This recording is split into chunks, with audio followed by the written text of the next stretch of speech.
సర్వజాతులు సంకరమై సంకరులే సామ్రాటులైతారమ్మా మునుముందు జరిగే వింతల్లి గణవమ్మ నేను చెప్పేవన్నీ జరిగి తీరుతాయమ్మా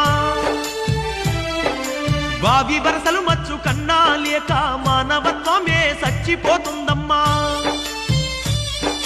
పగలేమో అన్నా చెల్లెళ్ళు అనుకుంటూ రాత్రుళ్ళు రతులల్ల మునిగిపోతారమ్మా అతి తిండి అతి నిద్ర వల్ల ఈ జనులు విపరీత వ్యాధులతో బాధపడతారమ్మా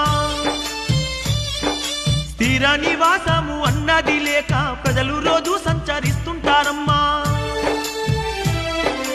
ఓ తల్లి అచ్చమ్మ నా తల్లి అచ్చమ్మ కాల జ్ఞానాన్ని చెబుతున్నా వినవమ్మా ఆకాశంలా 3 సుక్కలు పుట్టి పిడుగులు బడి జనులు చస్తారమ్మా పట్టపగలు సుక్కలాను